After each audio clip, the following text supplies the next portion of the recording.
An autonomous vehicle is cruising at highway speeds. The cameras, radar, and LiDAR are operating flawlessly. Then a sudden whiteout hits. The sensors aren't broken, but they are blinded. The system has abruptly exited its operational design domain. For decades, automotive engineering relied on the ISO 26262 functional safety standard to prevent accidents. But that standard only accounts for hardware and software failures, like a shattered lens or a short circuit. It has no answer for a system that is functioning exactly as programmed, but still causes a crash because it simply cannot understand the environment. That gap is why the industry adopted ISO 21448, commonly known as SOTIF, Safety of the Intended Functionality. SOTIF exists specifically to mitigate these risks that occur even when the hardware is working perfectly. Within the SOTIF framework, Clause 8 represents the pivot from theory to reality. This is the execution phase, where engineers take the theoretical hazards identified earlier in the process and build physical, software-level countermeasures into the vehicle. Clause 8 dictates 3 core mandates for these countermeasures: safely handing authority back to the driver, actively preventing human misuse, and building the back-end infrastructure to monitor performance. As vehicles advance to Level 3 conditional automation and beyond, the machine handles the dynamic driving tasks. Consequently, the human operator is no longer the primary safeguard. They become the most unpredictable variable in the entire safety loop. Clause 8 forces engineers to accept this reality. They must construct a highly deterministic, mathematically rigid safety architecture precisely to compensate for the inherent unpredictability of human operators.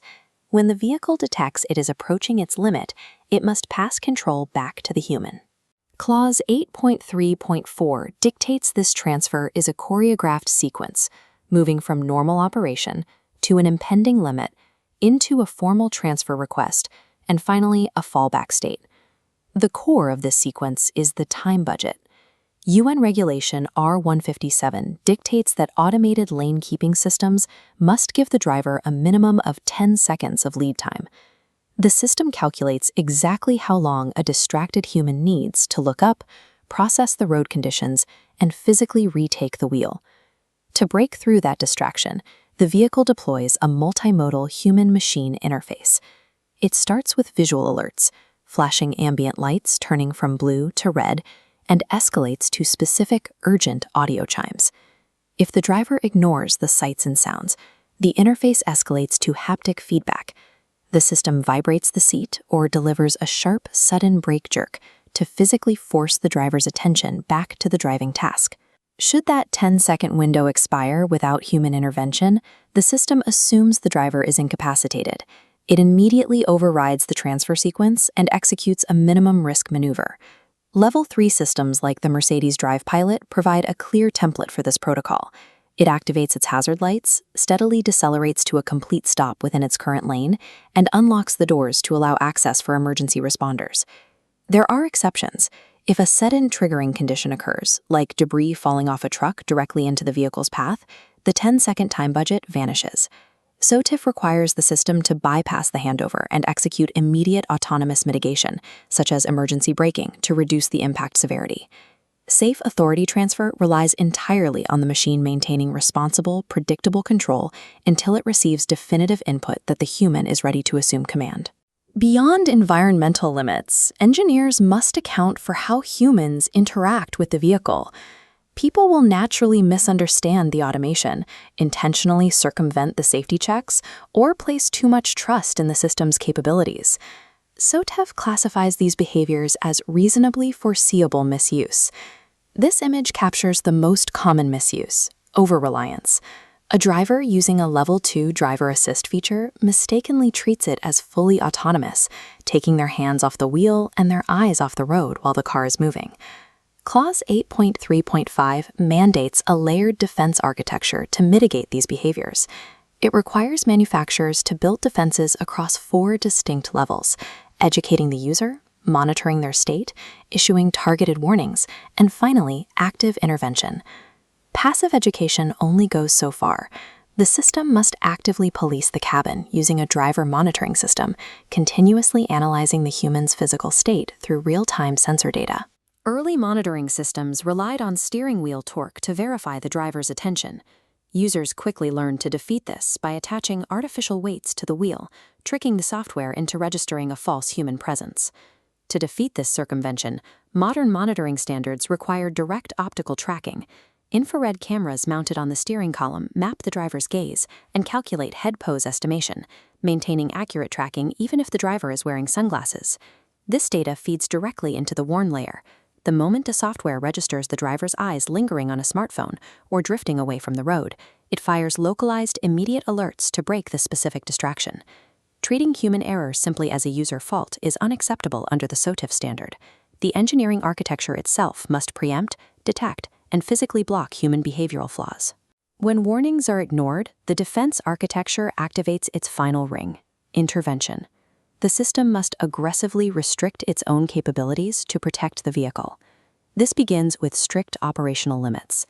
The Honda Sensing Elite, seen here, is engineered with explicit architectural constraints.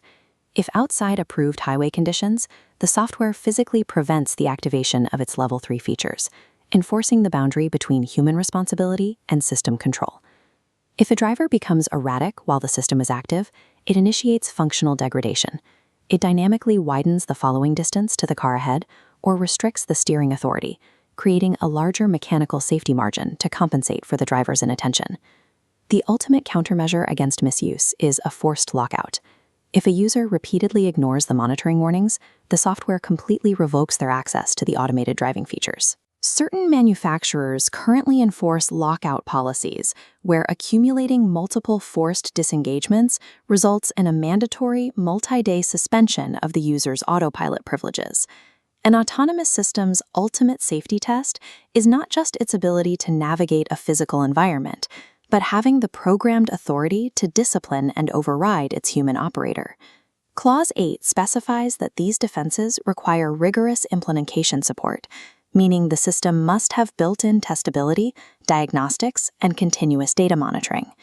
Engineers prove the system works through fault injection testing. They deliberately introduce virtual noise or simulated sensor blockage into the software, forcing the vehicle to process corrupted data to ensure it correctly triggers the handover request. Simulations cannot catch every edge case.